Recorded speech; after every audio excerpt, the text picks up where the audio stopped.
പ്രിയമുള്ള എൻ്റെ വിദ്യാർത്ഥിനികളെ എല്ലാവരെയും ഞാൻ ഓൾ കേരള ഡിസ്റ്റൻസ് എഡ്യൂക്കേഷൻ എന്ന് പറയുന്ന നമ്മുടെ സ്ഥാപനത്തിൻ്റെ കീഴിലുള്ള ഓൺലൈൻ വീഡിയോ ക്ലാസ്സിലേക്ക് സ്വാഗതം ചെയ്യുകയാണ്.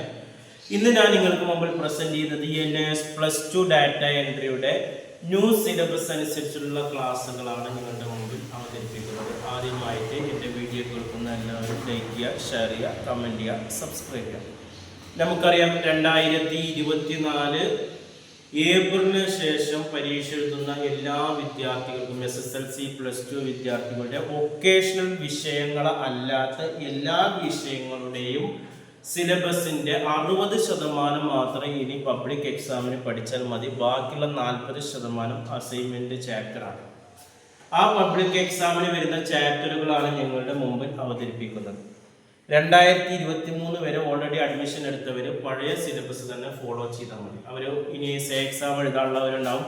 തീരെ എക്സാം എഴുതാതെ 24 25 എക്സാം എഴുതുന്നവരുണ്ടാവും. അവർ പഴയ സിലബസ് തന്നെ ഫോളോ ചെയ്താൽ മതി എന്നതാണ്.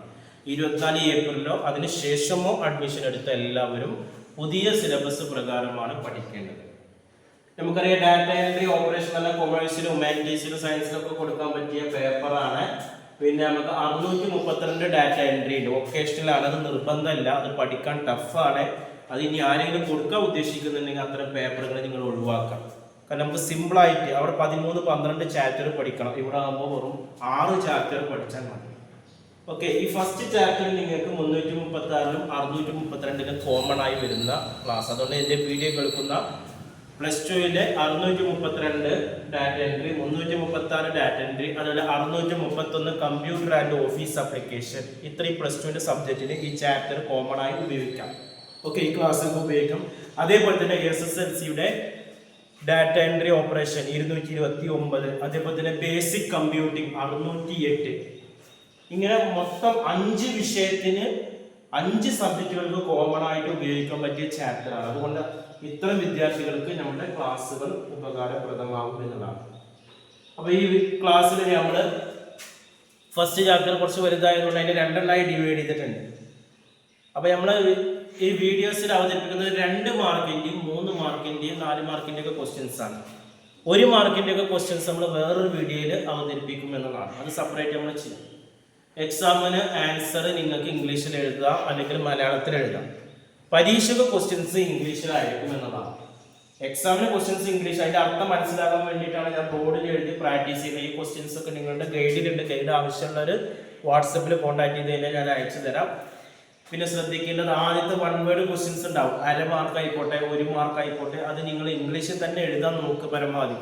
2 മാർക്കിൻ്റെയും 3 മാർക്കിൻ്റെ ഒക്കെ 4 മാർക്കിൻ്റെ ഒക്കെ നിങ്ങൾക്ക് മലയാളത്തിൽ എഴുതാം, അല്ലെങ്കിൽ ഇംഗ്ലീഷിൽ എഴുതാം. 1 മാർക്കിന് പരമാവധി ഇംഗ്ലീഷിൽ തന്നെ എഴുതാൻ നോക്കാം. ഇനി ഏതെങ്കിലും വിദ്യാർത്ഥികൾക്ക് ഇംഗ്ലീഷിൽ കിട്ടില്ലെങ്കിൽ മലയാളത്തിൽ എഴുതണോണ്ട് വിരോധമൊന്നും ഇല്ല എന്നതാണ്.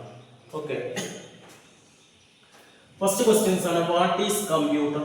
What are the basic operation? എന്താണ് കമ്പ്യൂട്ടർ? എന്താണ് computer? What are the basic operation? അതിന്റെ പ്രധാനപ്പെട്ട പ്രവർത്തന മേഖലകൾ ഏതൊക്കെയാണെന്നുള്ളതാണ്. അപ്പൊ കമ്പ്യൂട്ടറിന് ഒരു ഡെഫിനിഷൻ കൊടുക്കണം. കമ്പ്യൂട്ടർ എന്ന് പറയുന്നത് is an electronic device which transfer data into meaningful information. വളരെ സിമ്പിൾ ആയിട്ട് പറയുന്നത് computer is an electronic device. Computer എന്ന് പറഞ്ഞാൽ ഒരു ഇലക്ട്രോണിക് ഉപാധിയാണ്. Which transform data into meaningful information. അത് ട്രാൻസ്ഫർ ചെയ്യുന്നുണ്ട്, പരിവർത്തനം ചെയ്യുന്നുണ്ട് ഡാറ്റകളെ ഇൻടു മീനിങ്ഫുൾ, അർത്ഥവത്തായിട്ടുള്ള ഇൻഫർമേഷൻ, വിവരങ്ങളാക്കുക. ഡാറ്റകളെ വിവരങ്ങളാക്കി മാറ്റുന്ന ഒരു പ്രോസസ്സിംഗ് ആണ് കമ്പ്യൂട്ടർ എന്ന് പറയുന്നത്. അല്ലെങ്കിൽ വേറെ അർത്ഥത്തിൽ പറയുകയാണെങ്കിൽ ഇൻപുട്ടിനെ ഔട്ട്പുട്ടാക്കി മാറ്റുന്ന ഒരു പ്രോസസ്സാണ് എന്ന് പറയുന്നത് കമ്പ്യൂട്ടർ എന്ന് പറയുന്നത്. ഇപ്പം നമ്മൾ കൊടുക്കുന്ന ഇൻപുട്ട് കമ്പ്യൂട്ടർ ടൈപ്പ് ചെയ്ത് കൊടുക്കുന്നത് 1+1 എന്ന് നമ്മൾ ടൈപ്പ് ചെയ്ത് കൊടുത്താൽ അതിൻ്റെ ആൻസർ ആയിട്ട് നമുക്ക് കിട്ടുന്നത് 2 ആണ്. അതൊരു കമ്പ്യൂട്ടറിന്റെ പ്രോസസ്സിംഗ് ആണ്. അതിന് പിന്നാലെ ഒരുപാട് പ്രക്രിയകൾ അവിടെ നടക്കുന്നുണ്ട് എന്നുള്ളതാണ് പറയുന്നത്. ഇനി ഏതൊക്കെയാണ് കമ്പ്യൂട്ടറിന്റെ വിവിധ ബേസിക് ഓപ്പറേഷൻസ് ഏതൊക്കെയാണെന്നുള്ളതാണ്. കമ്പ്യൂട്ടറിന്റെ ബേസിക് ഓപ്പറേഷനിൽ ഒന്ന് പറയുന്നത് ഇൻപുട്ടാണ്. ഇൻപുട്ട് എന്ന് പറഞ്ഞാൽ നമ്മൾ കൊടുക്കുന്ന വിവരങ്ങളാണ്. കമ്പ്യൂട്ടറിനകത്തേക്ക് നമ്മൾ കൊടുക്കുന്ന വിവരങ്ങളാണ് എന്ന് പറയുന്നത് ഇൻപുട്ട് എന്ന് പറയുന്നത്. ഈ ഇൻപുട്ട് കൊടുത്താൽ ഒറ്റയടിക്ക് ഔട്ട്പുട്ട് ആവില്ല. അവിടെ നമ്മൾ കൺട്രോൾ യൂണിറ്റ് വരുന്നുണ്ട്. കമ്പ്യൂട്ടറിന്റെ പ്രവർത്തനത്തെ സഹായിക്കുന്നതാണ് ഇൻപുട്ട്. കൺട്രോൾ. അപ്പൊ ഇൻപുട്ടിൽ നമുക്ക് എന്തൊക്കെ അങ്ങോട്ട് കൊടുക്കണമാണ്. അങ്ങോട്ട് കൊടുക്കുന്നത് കീബോർഡ് അവിടെ ഉപയോഗിക്കുന്നുണ്ട്, ടൈപ്പ് ചെയ്യാൻ കീബോർഡ് ഉപയോഗിക്കുന്നുണ്ട്, മൗസ് ഉപയോഗിക്കുന്നുണ്ട്. ഇതൊക്കെ കമ്പ്യൂട്ടറിലേക്ക് ഡാറ്റകൾ നൽകുന്നതാണ്. അതാണ് ഇൻപുട്ട്. കൺട്രോൾ യൂണിറ്റ് എന്ന് പറഞ്ഞാൽ ഒരു കമ്പ്യൂട്ടറിന്റെ എല്ലാ പ്രവർത്തനങ്ങളെയും ഏകോപിക്കുന്നതാണ് കൺട്രോൾ യൂണിറ്റ്. കമ്പ്യൂട്ടറിന്റെ സ്ഥിരാകേന്ദ്രം എന്നറിയപ്പെടുന്നുണ്ട്. കമ്പ്യൂട്ടറിലേക്ക് ആവശ്യാനുസരണം വിവരങ്ങൾ എത്തിക്കുന്നതും മെമ്മറിയിൽ ശേഖരിച്ചു വെക്കുന്നതൊക്കെ കൺട്രോൾ യൂണിറ്റ് ആണ്. അപ്പൊ ഈ ഔട്ട്പുട്ട് ഉണ്ടാകുന്നതിന് മുമ്പ് എന്തുവാണ്, കമ്പ്യൂട്ടറിൽ വിവരങ്ങൾ ശേഖരിക്കുന്ന കമ്പ്യൂട്ടറിന്റെ സ്ഥിരാകേന്ദ്രമാണ് കൺട്രോൾ യൂണിറ്റ് എന്ന് പറയുന്നത്. ഈ കൺട്രോൾ യൂണിറ്റിന്റെ മുകളിലായിട്ട് നമുക്ക് മെമ്മറി യൂണിറ്റ് വരുന്നുണ്ട് കേട്ടോ. മെമ്മറി യൂണിറ്റ് വരുന്നുണ്ട്.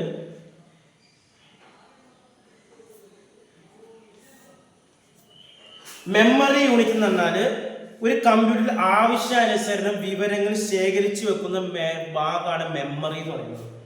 ഈ കൺട്രോൾ യൂണിറ്റിന്റെ സഹായത്തോടെയാണ് ഇവിടെ വിവരങ്ങൾ ശേഖരിക്കുന്നത്, മെമ്മറിയിലെ തലച്ചോറിന്റെ വിവരങ്ങൾ. അതേപോലെ തന്നെ ഇവിടെ വേറെ ഉണ്ട് അരിതമാറ്റിക് ലോജിക്കൽ യൂണിറ്റ് എന്ന് പറയുന്നത്. അരിതമാറ്റിക് അതിന് ഷോർട്ട് ആക്കിയിട്ട് ALU എന്ന് പറയും. പരീക്ഷക്കൊക്കെ 1/2 മാർക്കിലോ 1 മാർക്കിലോ ഒക്കെ വരുന്ന ചോദ്യമാണ് ഫുൾ ഫോം എഴുതാണ്. ALU അരിതമാറ്റിക് ലോജിക്കൽ യൂണിറ്റ് എന്നാണ്. ഒരു കമ്പ്യൂട്ടറിന്റെ ക്രിയകൾ ചെയ്യാം. എന്തൊക്കെ ക്രിയകൾ? ഗണിത ക്രിയകളൊക്കെ ചെയ്യുന്നതാണ് ഇവിടെ വരുന്നത്. എന്ന് പറഞ്ഞാൽ കൂട്ടുക, ഹരിക്കുക, ഗുണിക്കുക, കുറയ്ക്കുക ഇങ്ങനെയുള്ള കാര്യങ്ങളാണ്. അപ്പൊ നമ്മൾ സാധാരണ ഇൻപുട്ടായിട്ട് നമ്മൾ കീബോർഡ് ടൈപ്പ് ചെയ്ത് കൊടുക്കണം 1+1. അത് ഈ കൺട്രോൾ യൂണിറ്റിന്റെ സഹായത്തോടെ ആ വിവരം എവിടെ ശേഖരിക്കും? മെമ്മറിയിൽ. പിന്നെ അതിന്റെ കാൽക്കുലേഷൻ നടക്കുന്നത് എവിടെയാണ്? Arithmetic logical. അവിടെയാണ് അതിന്റെ കാൽക്കുലേഷൻ നടക്കുന്നത്. അത് പിന്നീട് എന്തായിട്ട് മാറുന്ന ഔട്ട്പുട്ട്. ഇതൊക്കെ വളരെ സിമ്പിളായിട്ട് നടക്കണം. നമ്മൾ പേനയും കൊണ്ട് എഴുതി ചെയ്തതിനേക്കാളും വളരെ സിമ്പിളായി നടക്കുന്ന ഒരു പ്രോസസ്സിംഗ് ആണ് കേട്ടോ. അപ്പൊ ഇൻപുട്ട് നമ്മൾ കൊടുക്കുകയാണ്, കീബോർഡ് മൗസിന്റെ സാധനം ടൈപ്പ് ചെയ്ത് കൊടുക്കുകയാണ്. അത് കമ്പ്യൂട്ടറിന്റെ സ്ഥിരാകേന്ദ്രത്തിൽ അതിന്റെ പ്രവർത്തനത്തെ നിയന്ത്രിക്കുന്നതാണ് കൺട്രോൾ യൂണിറ്റ്. കൊടുക്കുന്ന ഡാറ്റകൾ ശേഖരിക്കുന്ന മെമ്മറി യൂണിറ്റ്. എന്തെങ്കിലും ഗണിത ക്രിയകൾ ചെയ്യുന്നതാണ്, കൂട്ടല്, കുറക്കല്, ഹരിക്കലൊക്കെ ചെയ്യുന്നതാണ് അരിതമാറ്റിക് ലോജിക് യൂണിറ്റ്. ഇതെല്ലാം ചെയ്തു കഴിഞ്ഞാൽ നമുക്ക് കിട്ടുന്ന റിസൾട്ടാണ് എന്ത്? ഔട്ട്പുട്ട് എന്ന് പറയുന്നത്. ഒരു കമ്പ്യൂട്ടറിലേക്ക് നൽകുന്ന ഡാറ്റകൾ വിശകലനം ചെയ്ത് കിട്ടുന്ന ഉത്തരങ്ങൾ നൽകുന്ന ഔട്ട്പുട്ട് എന്ന് പറയുന്നത്. അത് എവിടെയാണ് കാണുന്നത്? കമ്പ്യൂട്ടറിന്റെ മോണിറ്ററിലാകാം, പ്രിന്ററിലാകാം. ഇതൊക്കെ ഔട്ട്പുട്ട് ഉപയോഗത്തിയാണ്. അപ്പോൾ ഒരു കമ്പ്യൂട്ടർ സിസ്റ്റത്തിലെ കൺട്രോൾ യൂണിറ്റിന്റെയും അരിതമാറ്റിക്കൽ ലോജിക് യൂണിറ്റ് CPU എന്നാണ് പറയുന്നത് കേട്ടോ. ഇതിന് രണ്ടിനും പാട് പറയുന്നതാണ് CPU എന്നാണ്. ഇതിന്റെ ഫുൾ ഫോം പരീക്ഷയ്ക്ക് ചോദിക്കും. സെൻട്രൽ പ്രോസസ് യൂണിറ്റ് എന്നാണ്, കമ്പ്യൂട്ടറിന്റെ തലച്ചോറ് എന്നറിയപ്പെടുന്നത് അല്ലേ. ഇതൊക്കെയാണ് ഈ കൺട്രോൾ യൂണിറ്റ്. എവിടെയാണ്? CPU എന്നാണ് അറിയപ്പെടുന്നത്. ഇനി നമുക്ക് ഇതിൽ പറയുന്നത് അടുത്ത ബേസിക് ഓപ്പറേഷൻ ആണ് കമ്പ്യൂട്ടറിന്റെ. 1, 2, 3 നമ്മൾ പറഞ്ഞു 4 അല്ലേ. ഇനി നമുക്ക് അടുത്തത് 4, 5 നമ്മൾ പറഞ്ഞു. 1, 2, 3, 4, 5 പറഞ്ഞു. ഇനി നമുക്ക് ഇത് പഠിക്കണം പെരിഫറൽ ഡിവൈസസ് എന്താണ്. വാട്ട് ഈസ് പെരിഫറൽ ഡിവൈസസ് എന്നാണ്. Peripheral devices are connected to computer externally. കമ്പ്യൂട്ടറിനെ അതിന്റെ പുറം ഭാഗവുമായി ബന്ധിപ്പിക്കുന്ന ഉപകരണങ്ങളാണ് എന്ത്? Peripheral devices. അപ്പൊ അതിൽ ഇൻപുട്ട് ഡിവൈസസ് വരാം, ഔട്ട്പുട്ട് വരാം, അതർ പെരിഫറൽ വരാം. അപ്പൊ ഒരു കമ്പ്യൂട്ടറിനെ അതിന്റെ എക്സ്റ്റേണലായി പുറം ഭാഗവുമായി ബന്ധിപ്പിക്കുന്നതിനാണ് പെരിഫറൽ. ഇൻപുട്ട്, ഔട്ട്പുട്ട്, മറ്റ് പെരിഫറൽസ് വരും. ഇനി അടുത്ത ചോദ്യമാണ് what you mean by memory unit explain. എന്താണ് മെമ്മറി യൂണിറ്റ്? അതിനെ എക്സ്പ്ലെയിൻ ചെയ്യാനാണ് ചോദിക്കുന്നത്. മെമ്മറി യൂണിറ്റ് എന്ന് പറഞ്ഞു കഴിഞ്ഞാൽ ഡാറ്റയും നിർദ്ദേശങ്ങളും സൂക്ഷിക്കുന്നതാണ് മെമ്മറി യൂണിറ്റ്. കമ്പ്യൂട്ടറിൽ പലതരത്തിലുള്ള ഉപകരണങ്ങൾ ഇവ സൂക്ഷിക്കുന്നുണ്ട്. മെമ്മറിയെ മെയിൻ മെമ്മറി എന്നും സെക്കൻഡറി മെമ്മറി എന്ന് 2 തരത്തിലുള്ള മെമ്മറി ഉണ്ട് കമ്പ്യൂട്ടറിൽ. ഒന്ന് മെയിൻ മെമ്മറി, രണ്ടാമത് സെക്കൻഡറി മെമ്മറി. എങ്ങനെ? 2 തരം. കമ്പ്യൂട്ടറിന്റെ മെയിൻ മെമ്മറി അല്ലെങ്കിൽ അതിന്റെ വേറൊരു പേര് പറയുന്നത് പ്രൈമറി മെമ്മറി ഒരു കമ്പ്യൂട്ടറിന്റെ അവിഭാജ്യ ഘടകമാണ്. പ്രോസസ്സിംഗ് യൂണിറ്റ് ഇതിനെ സമീപിക്കുന്നു. ഇപ്പൊ റാം പ്രൈമറി മെമ്മറിക്ക് ഒരു ഉദാഹരണമാണ് റാം എന്ന് പറയുന്നത്. ഓക്കെ. കമ്പ്യൂട്ടർ സ്വിച്ച് ഓഫ് ചെയ്താൽ പ്രൈമറി മെമ്മറി സൂക്ഷിച്ചിരിക്കുന്ന വിവരങ്ങൾ നഷ്ടപ്പെടുന്നുണ്ട് കേട്ടോ. കമ്പ്യൂട്ടർ സ്വിച്ച് ഓഫ് ചെയ്താൽ പ്രൈമറി മെമ്മറിയിലെ വിവരങ്ങൾ നഷ്ടപ്പെടും. ഇത് വോളറ്റൈൽ ആണെന്ന് പറയും. റോം വരുന്നുണ്ട്, വോളറ്റൈൽ അല്ല. വേഗത കൂടുതൽ പ്രൈമറി മെമ്മറിക്കാണ്. ഇനി സെക്കൻഡറി മെമ്മറി എന്ന് പറയുന്നത് ഇത് നോൺ വോളറ്റൈൽ മെമ്മറിയാണ്. കമ്പ്യൂട്ടർ സ്വിച്ച് ചെയ്താലും വിവരങ്ങൾ നഷ്ടപ്പെടും. അപ്പോൾ പ്രൈമറി സെക്കൻഡറി നമ്മൾ വ്യത്യാസമില്ല. പ്രൈമറി മെമ്മറിയിൽ നമ്മൾ കമ്പ്യൂട്ടർ സ്വിച്ച് ഓഫ് ചെയ്ത വിവരങ്ങൾ നഷ്ടപ്പെടും, റാമിൽ നിന്നൊക്കെ. എന്നാൽ അങ്ങനെ വിവരങ്ങൾ നഷ്ടപ്പെടാത്ത മെമ്മറിയാണ് secondary memory, non volatile memory എന്ന് പറയുന്നത്. അതിന് ഉദാഹരണമാണ് CD, പെൻ ഡ്രൈവ്, ഇതൊക്കെയാണ് നമ്മൾ അതിന് ഉപയോഗിക്കുന്നത്.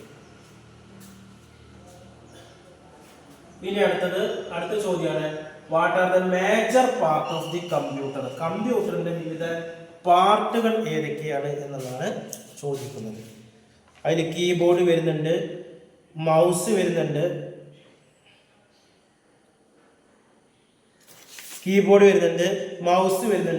CPU വരുന്നുണ്ട്, മോണിറ്റർ വരുന്നുണ്ട്, കണ്ടിന്യൂസ് പവർ ഡിസ്പ്ലേ യൂണിറ്റ്, ഇതൊക്കെ അതിൽ വരുന്നുണ്ട്. ഇനി അടുത്ത ചോദ്യമാണ്, what is input device? Explain various. എന്താണ് ഇൻപുട്ട് ഡിവൈസ്? നമ്മൾ മുമ്പ് പഠിച്ചാണ്.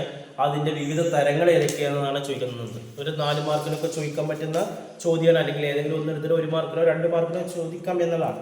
അപ്പോൾ എന്താണ് ഇൻപുട്ട് ഡിവൈസസ് എന്ന് പറഞ്ഞാൽ എന്താണ്? അതിന് നമ്മൾ നൽകുന്ന വിവരങ്ങൾ ശേഖരിച്ച് അവ വൈദ്യുത തരംഗങ്ങളാക്കി മാറ്റുന്നത് ഇൻപുട്ട് ഡിവൈസാണ്. ഉപയോഗിക്കുന്ന ആളിൽ നിന്ന് ഡാറ്റയും നിർദ്ദേശങ്ങളും സ്വീകരിച്ച് കമ്പ്യൂട്ടറിലേക്ക് എത്തിക്കുന്നത് ഇൻപുട്ടാണ്. നമ്മൾ നൽകുന്ന വിവരങ്ങൾ വിവർത്തനം ചെയ്ത് കമ്പ്യൂട്ടറിന് മനസ്സിലാക്കാൻ രീതിയിൽ മാറ്റുന്ന ഇൻപുട്ടാണ്. ഒരു കമ്പ്യൂട്ടറിന്റെ പ്രവർത്തനം ആദ്യം തുടങ്ങുന്നത് ഇൻപുട്ടിൽ നിന്നാണ്. നമ്മൾ കൊടുക്കുന്ന ഡാറ്റകളും വിവരങ്ങളൊക്കെ കമ്പ്യൂട്ടറിലേക്ക് കൊടുക്കുന്ന ഇൻപുട്ടാണ്. അതിന് പല ഐറ്റങ്ങളുണ്ട്. കീബോർഡ് ഉണ്ട്, മൗസ് ഉണ്ട്, ലൈറ്റ് പെൻ ഉണ്ട്, സ്കാനർ ഉണ്ട്, ട്രോക്ക് ബാർ ഉണ്ട്, ടച്ച് സ്ക്രീൻ ഉണ്ട്, മൈക്രോഫോൺ ഉണ്ട്. ഓരോ നമുക്ക് വിശദീകരിക്കാം. കീബോർഡാണ് സാധാരണ നമ്മൾ ഉപയോഗിക്കുന്ന ഒരു ഇൻപുട്ട് ഉപകരണമാണ് കീബോർഡ് എന്ന് പറയുന്നത്, അല്ലേ? സാധാരണ ഒരു കീബോർഡിൽ ഒരുപാട് ലെറ്ററുകളുണ്ട്. ആൽഫബറ്റിക് ഉണ്ട്, ന്യൂമറിക്കൽ ആയിട്ടുള്ള ലെറ്റർ ഉണ്ട്, മറ്റ് സിമ്പലുകളുണ്ട്, ഷിഫ്റ്റ് കീ ഉണ്ട്, എൻ്റർ കീ, അതൊക്കെ നമുക്ക് എഴുതാൻ പറ്റാണ്. നല്ലൊരു സ്റ്റാൻഡേർഡ് ആയിട്ടുള്ള കീബോർഡിലാണെങ്കിൽ 100 ചില്ലാനും കീ അതിന് വരുന്നുണ്ട് എന്നുള്ളതാണ് പറയുന്നത്. കീബോർഡ് ഉണ്ടെങ്കിലാണ് നമുക്ക് കമ്പ്യൂട്ടറിന്റെ പ്രവർത്തനം നടക്കുള്ളൂ. അതേപോലെ തന്നെ മൗസ് എന്ന് പറയുന്നത് കമ്പ്യൂട്ടർ ഉപയോഗിക്കുന്ന ഒരു ഇൻപുട്ട് ഉപകരണമാണ്. സ്ക്രീനിലെ കേഴ്സർ ഉണ്ടാവും, അല്ലേ? ഈ കേഴ്സർ എന്ന് പറഞ്ഞാൽ ഇങ്ങനെ ഒരു സംഭവം വരുന്നുണ്ട്, സ്ക്രീനിൽ കാണും. ഇതേപോലെ ആരമാർഗം ഇതിന് അങ്ങോട്ടും ഇങ്ങോട്ടും ചലിപ്പിക്കുന്നത് ഈ മൗസ് ഉപയോഗിച്ചിട്ടാണ്. സാധാരണ മൗസിൽ 2 ബട്ടൺ, ഇടത് ബട്ടണുണ്ട്, വലതുണ്ട്. ഇടത് ബട്ടണാണ് നമ്മൾ കൂടുതലും ഉപയോഗിക്കാറ്, അല്ലേ? അതേപോലെ തന്നെ കൂടുതൽ നമ്മുടെ പ്രവർത്തനം ഉപയോഗിക്കുന്ന ഇടത്താണ്. എന്നാൽ ചില പ്രത്യേക സ്പെഷ്യൽ ആയിട്ടുള്ള കാര്യങ്ങളൊക്കെ ചെയ്യാനാണ് നമ്മൾ കൂടുതൽ വലത് ബട്ടൺ നമ്മൾ ഉപയോഗിക്കുന്നത് എന്നതാണ്. അതേപോലെ തന്നെ മൗസിൻ്റെ നടുവിൽ ചക്ര രൂപത്തിലുള്ള സ്ക്രോളിംഗ് ബട്ടണും ഉണ്ട് എന്നുള്ളതാണ് പറയുന്നത്. പിന്നെ പറയുന്നത് ലൈറ്റ് പെന്നാണ്. അടുത്ത ഇൻപുട്ടാണ് ലൈറ്റ് പെൻ. അതുപോലെ തന്നെ നമ്മൾ വേറെ കീബോർഡ് ഉപയോഗിക്കുമ്പോൾ നമ്മൾ ഒരു ഷീറ്റിൽ വെച്ച് ഉപയോഗിക്കണം. പ്ലെയിനായ സ്ഥലത്താണ് വെക്കരുത്. ഒരു കട്ടിലെ ഷീറ്റ്, നിങ്ങൾ കണ്ടിട്ടുണ്ടല്ലോ കമ്പ്യൂട്ടർ സെന്ററിൽ കട്ടിലെ ഷീറ്റിൽ വെച്ചിട്ടാണ് മൗസ് ചലിപ്പിക്കേണ്ടത്. പിന്നെ പറയുന്നത് ലൈറ്റ് പെന്നാണ്. കമ്പ്യൂട്ടറിന്റെ സ്ക്രീനിൽ നേരിട്ട് ചിത്രങ്ങൾ വരയ്ക്കാൻ ഉപയോഗിക്കുന്ന ഒരു ചെറിയ ഉപകരണം. സ്ക്രീനിലെ ചിത്രം വരയ്ക്കാൻ വേണ്ടി ഉപയോഗിക്കുന്ന ലൈറ്റ് പെൻ. കമ്പ്യൂട്ടറിന്റെ സ്ക്രീനിൽ പ്രകാശരശ്മികൾ വീഴുമ്പോൾ സംഭവിക്കുന്ന വ്യതിയാനങ്ങളെ അടിസ്ഥാനമാക്കിയാണ് ഇത് ചെയ്യുന്നത്. പിന്നെ ഒപ്റ്റിക്കൽ സ്കാനർ വരുന്നുണ്ട്. ഓട്ടോമാറ്റിക് ഡാറ്റ കളക്ഷനുമായി ഉപയോഗിക്കുന്ന ഉപകരണമാണ് ഈ ഒപ്റ്റിക്കലായിട്ടുള്ള സ്കാനർ. ഇത് പ്രിന്റ് ചെയ്ത ഇമേജിനെ ഫോർമാറ്റ് ആക്കി മാറ്റുന്നുണ്ട്. OCR, ഇലക്ട്രോണിക് ആയിട്ടുള്ള ക്യാരക്ടറൊക്കെ ആക്കി മാറ്റുന്നുണ്ട്. ഓക്കെ. പിന്നെ വരുന്നത് ടച്ച് സ്ക്രീനാണ്. ടച്ച് സ്ക്രീൻ എന്ന് പറഞ്ഞാൽ കീബോർഡിന് പകരമായി സ്ക്രീനിൽ തൊട്ട് പ്രവർത്തിക്കുന്ന ഒരു സംവിധാനം. നമ്മൾ ATM മെഷീനിലൊക്കെ കാണുന്നുണ്ടല്ലോ, അതേ രീതിയാണ് ടച്ച്. ഇതൊക്കെ ഇൻപുട്ടാണ്. പിന്നെ മൈക്രോഫോണിൽ നമുക്ക് ശബ്ദം ഇൻപുട്ടായി ഉപയോഗിക്കുന്നത് 2 തരത്തിലുള്ള മൈക്രോഫോണുകളാണ്. ഡെസ്ക് ടോപ്പ് ഉണ്ട്, ഹാൻഡ് ഹെൽഡ്, അല്ലേ? നമുക്ക് കൊണ്ടു നടക്കാൻ പറ്റുന്നതുകൊണ്ട് എവിടെയെങ്കിലും വല്ല ഓഫീസിൽ വെച്ച് ഉപയോഗിക്കാൻ പറ്റുന്നുണ്ട്. പിന്നെ വരുന്നത് ട്രാക്ക് ബാർ എന്നാണ്. കേഴ്സറിനെ നിയന്ത്രിക്കുന്ന ഉപയോഗിക്കുന്ന ഒരു ഉപകരണമാണ് ട്രാക്ക് ബാർ. കേഴ്സർ സ്ക്രീനിൽ ചലിപ്പിക്കുക ഗോളാകൃതിയിലുള്ള ഈ ട്രാക്ക് ബോൾ ഉപയോഗിക്കുന്നത്. മൗസിന് താഴെയുള്ള ബോൾ പോലുള്ള ഭാഗം. ഇത്രയാണ് ഇൻപുട്ട് ഡിവൈസ് വരുന്നത്.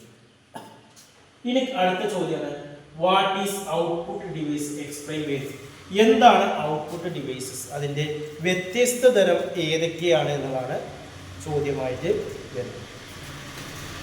ഔട്ട്പുട്ട് ഡിവൈസസ് എന്താണെന്ന് നമ്മൾ പറഞ്ഞു. ഒരു കമ്പ്യൂട്ടറിലേക്ക് നൽകുന്ന നിർദ്ദേശങ്ങൾ വിശകലനം ചെയ്ത് കിട്ടുന്ന ഉത്തരങ്ങൾ നമുക്ക് ലഭ്യമാകുന്ന സംവിധാനമാണ് എന്ന് പറയുന്നത് ഔട്ട്പുട്ട് എന്ന് പറയുന്നത്. അതിൽ മോണിറ്റർ വരുന്നുണ്ട്, അതേപോലെ തന്നെ സ്പീക്കർ വരുന്നുണ്ട്, ഇങ്ങനെ ഒരുപാട് ഐറ്റംസ് അതിൽ വരുന്നുണ്ട്. അതിൽ ഫസ്റ്റ് നമുക്ക് പഠിക്കാനുള്ളത് മോണിറ്റർ എന്ന് പറയുന്നത് കമ്പ്യൂട്ടറിൻ്റെ ഏറ്റവും പ്രധാനപ്പെട്ട ഒരു ഔട്ട്പുട്ട് ഭാഗമാണ് മോണിറ്റർ. കമ്പ്യൂട്ടറിൻ്റെ സ്ക്രീനിൽ നിങ്ങൾ കണ്ടിട്ടുണ്ടാവും, ആ ഭാഗമാണ്. ഒരു ടെലിവിഷന് സമാനമാണ്. രണ്ട് തരത്തിലുള്ള മോണിറ്റർ വരുന്നുണ്ട്. ഒന്ന് CRT, രണ്ടാമത് LCD. CRT എന്ന് പറഞ്ഞാൽ നമ്മൾ സാധാരണ ഡെസ്ക് ടോപ്പ് കമ്പ്യൂട്ടറൊക്കെ കണ്ടിട്ടുണ്ട്. പഴയ കാലത്തെ TV ഒക്കെ കണ്ടിട്ടുണ്ടാവും, ബ്ലാക്ക് ആൻഡ് വൈറ്റ് TV. അതേപോലെ പഴയ കാലത്തെ ബ്ലാക്ക് ആൻഡ് വൈറ്റ് അല്ലാത്ത രീതിയിലുള്ള TV ഒക്കെ കണ്ടിട്ടുണ്ടാവും. അതാണ് നമ്മൾ പറയുന്നത് ഡെസ്ക് ടോപ്പ് മോഡലിൽ, ഡെസ്ക് ടോപ്പ് കമ്പ്യൂട്ടർ മോഡലിലാണ് CRT എന്ന് പറയുന്നത്. അതിൻ്റെ ഫുൾ ഫോം ചോദിക്കൂട്ടെ പരീക്ഷക്ക്. കാഥോഡ് റേ ട്യൂബ് മോണിറ്റർ എന്നാണ് അതിന് പറയുന്നത്. CRT എന്ന് പറഞ്ഞാൽ പഴക്കമുള്ള ടെലിവിഷൻ പോലെ വളരെ വലുതായി കാണും. ഇത് കൂടുതൽ ഊർജ്ജമാണ്. LCD എന്ന് പറഞ്ഞാൽ ഇന്ന് ആധുനിക രീതിയിൽ നമ്മൾ ഉപയോഗിക്കുന്നതാണ്. LCD എന്ന് പറഞ്ഞാൽ അതിൻ്റെ ഫുൾ ഫോം ആണ്, അത് പരീക്ഷയ്ക്ക് ചോദിക്കുന്നത്. അതാണ് ലിക്വിഡ് ക്രിസ്റ്റൽ ഡിസ്പ്ലേ മോണിറ്റർ എന്നാണ് അതിനെ പറയുന്നത്. LCD മോണിറ്ററുകൾ വളരെ കനം കുറഞ്ഞതും കുറഞ്ഞ ഊർജ്ജം ഉപയോഗിക്കുന്നതാണ്. കുറച്ച് ഉയരത്തിലൊക്കെ വെച്ചിട്ടാണ് ഉപയോഗിക്കുന്നത്. മെച്ചപ്പെട്ട നിറം ഉണ്ടാവും, കാഴ്ചയുണ്ടാവും, ചിത്രങ്ങളുണ്ടാവും, നല്ല ക്ലാരിറ്റി ഉണ്ടാവും. ചിലവ് നോക്കുകയാണെങ്കിൽ LCDക്കാണ് കൂടുതൽ ചിലവ് നമുക്ക് ഇതിലാണ് വരുന്നത്. പിന്നെ വരുന്നതാണ് പ്രിന്റർ. അടുത്ത ഔട്ട്പുട്ട് ഡിവൈസസ് ആണ് പ്രിന്റർ. കമ്പ്യൂട്ടറിലെ ഫയലുള്ള വിവരങ്ങൾ പേപ്പറിലേക്ക് പകർത്തിയെടുക്കുന്ന ഒരു ഉപകരണമാണ് പ്രിന്റർ എന്ന് പറയുന്നത്. പലതരത്തിലുള്ള പ്രിന്ററുകൾ നമ്മൾ ഉപയോഗിക്കുന്നുണ്ട്. ഓക്കെ, ലേസർ പ്രിന്റർ ഉണ്ട്, ഇങ്ക് ജെറ്റ് ഉണ്ട്, ഡോക് മാട്രിക്സ് ഉണ്ട്, അതേപോലെ തന്നെ ലൈൻ പ്രിന്റർ ഉണ്ട്. അതിന് ഫസ്റ്റ് നമ്മൾ ലേസർ പ്രിന്റർ ആണ് പറയുന്നത്. വളരെ വേഗത്തിലും ശബ്ദമില്ലാതെയും പ്രിന്റ് ചെയ്യാവുന്ന ഉപകരണമാണ് ലേസർ പ്രിന്റർ. ഉയർന്ന നിലവാരമുള്ള ചിത്രങ്ങളും അക്ഷരങ്ങളും അച്ചടിക്കുന്നു. ഇതിൻ്റെ വില കൂടുതലാണ്. പിന്നെ വരുന്നതാണ് ഇങ്ക് ജെറ്റ് പ്രിന്റർ എന്ന് പറയുന്നത്. ഉയർന്ന നിലവാരമുള്ള ചിത്രങ്ങളും അക്ഷരങ്ങളും പകർത്താനാണ് ലേസർ പ്രിന്റിനേക്കാൾ വില കുറവാണ് ഏത് ഇങ്ക് ജെറ്റ്, അതിന് വിലയും കുറവാണ്. പിന്നെ ഡോട്ട് മാട്രിക്സ് പ്രിന്റർ വരുന്നുണ്ട്. ഇത് വളരെ ഫലപ്രദവും വില കുറഞ്ഞതുമായ പ്രിന്ററാണ്. മറ്റു പ്രിന്ററുകളെ അപേക്ഷിച്ച് ഇത് വില കുറഞ്ഞതും വേഗത കുറഞ്ഞതുമാണ്. ശബ്ദവും കൂടുതലാണ്. ഇതിനെ പ്രിന്റ് ഹെയ്ഡ് റിബണിലൂടെ പേപ്പറിൽ പതിക്കുമ്പോൾ ഡോട്ടുകളുടെ സംയോജനത്തിലൂടെയാണ് അക്ഷരങ്ങൾ വരുന്നത്. പിന്നെ ലൈൻ പ്രിന്ററാണ്. ടെക്സ്റ്റ് അടിസ്ഥാനമാക്കിയുള്ള ഡാറ്റ പ്രോസസ്സിംഗ് റിപ്പോർട്ടുകൾ നിർമ്മിക്കാൻ വലിയൊരു കമ്പ്യൂട്ടർ സംവിധാനത്തിൽ ഒരു ലൈൻ പ്രിന്ററാണ് ഉപയോഗിക്കുന്നത്. ഇനി അടുത്ത ഔട്ട്പുട്ട് ഡിവൈസസ് ആണ് പ്ലോട്ടർ എന്ന് പറയുന്നത്. പ്ലോട്ടർ എന്ന് പറഞ്ഞാൽ കമ്പ്യൂട്ടറിന്റെ നിർദ്ദേശം അനുസരിച്ച് കടലാസിൽ രേഖാചിത്രങ്ങൾ വരയ്ക്കുന്ന സംവിധാനമാണ് പ്ലോട്ടർ എന്ന് പറയുന്നത്. വലിയ ചിത്രങ്ങളും ഡ്രോയിങ്ങും ഒക്കെ നിർമ്മിക്കാൻ ഉപയോഗിക്കുന്നത്. ഉദാഹരണം കെട്ടിടങ്ങളുടെ കൺസ്ട്രക്ഷൻ, അതേപോലെ തന്നെ ഒബ്ജക്റ്റുകൾ, ബ്ലൂ പ്രിന്റ്, ഇതൊക്കെ എടുക്കാനാണ് ഉപയോഗിക്കുന്നത്. സാധാരണ സിവിൽ എഞ്ചിനീയർമാരൊക്കെയാണ് ഇത് കൂടുതൽ കൺസ്ട്രക്ഷൻ വർക്കറൊക്കെയാണ് ഉപയോഗിക്കുന്നത്. രണ്ട് തരത്തിലുള്ള പ്ലോട്ടർ ഉണ്ട്. ഒരു പ്രിന്ററിൽ ഉപയോഗിക്കാൻ പറ്റാത്ത കാര്യങ്ങൾ ചെയ്യാൻ പറ്റും. അതിനേക്കാൾ വലിയ ഇമേജുകളാണ് ഇതിൽ ചെയ്യുന്നത്. പ്ലോട്ടർ സിവിൽ കൺസ്ട്രക്ഷന്മാരൊക്കെ ഉപയോഗിക്കുന്നതാണ്. രണ്ട് തരത്തിലുള്ള പ്ലോട്ടർ ഉണ്ട്. ഒന്ന് ഫ്ലാറ്റ് ബെഡ് ഉണ്ട്, രണ്ടാമത് ഡ്രം രൂപത്തിലുണ്ട്. ഫ്ലാറ്റ് ബെഡ് പ്ലോട്ടർ എന്ന് പറഞ്ഞാൽ ചെറിയ വലിപ്പത്തിലുള്ള പ്ലോട്ടറുകൾക്ക് പേപ്പർ വലിപ്പത്തിന്റെ പരിമിതി കണ്ടു. ഡ്രം പ്ലോട്ടർ എന്ന് പറഞ്ഞാൽ വലിപ്പം കൂടിയതും പേപ്പർ റോളുകൾ നീളപരിധിയില്ലാതെ ഉപയോഗിക്കാൻ പറ്റുന്നതൊക്കെയാണ് ഡ്രം പ്ലോട്ടർ എന്ന് പറയുന്നത്. പിന്നെ വരുന്ന അടുത്ത ഔട്ട്പുട്ടാണ് സ്പീക്കർ എന്ന് പറയും, ലാസ്റ്റ് വരും. ഇതിലൂടെ നമുക്ക് ശബ്ദങ്ങളും പാട്ടുകളൊക്കെ കേൾക്കാൻ വേണ്ടി നമ്മൾ ഉപയോഗിക്കാനാണ് സ്പീക്കർ ഉപയോഗിക്കുന്നത്. ഇത്രയാണ് ഔട്ട്പുട്ട് ഡിവൈസസ് എന്ന് പറയുന്നത്. ഓക്കെ, ഇനി ഇതിൻ്റെ ബാക്കിയുള്ള ഭാഗം നമ്മൾ അടുത്ത വീഡിയോ എന്താണ് സോഫ്റ്റ്വെയർ, വിവിധ തരത്തിലുള്ള സോഫ്റ്റ്വെയർ, കമ്പ്യൂട്ടറിൻ്റെ ലാംഗ്വേജുകൾ, ഇങ്ങനെയുള്ള കാര്യങ്ങളൊക്കെ നമ്മൾ അടുത്ത വീഡിയോസിൽ അവതരിപ്പിക്കും. ഇതുമായി ബന്ധപ്പെട്ട് എന്തെങ്കിലുമൊക്കെ സംശയം ഉണ്ടെങ്കിൽ എൻ്റെ വാട്സപ്പ് നമ്പറിൽ കോൺടാക്ട് ചെയ്യുക. 9037114679. Okay, thank you.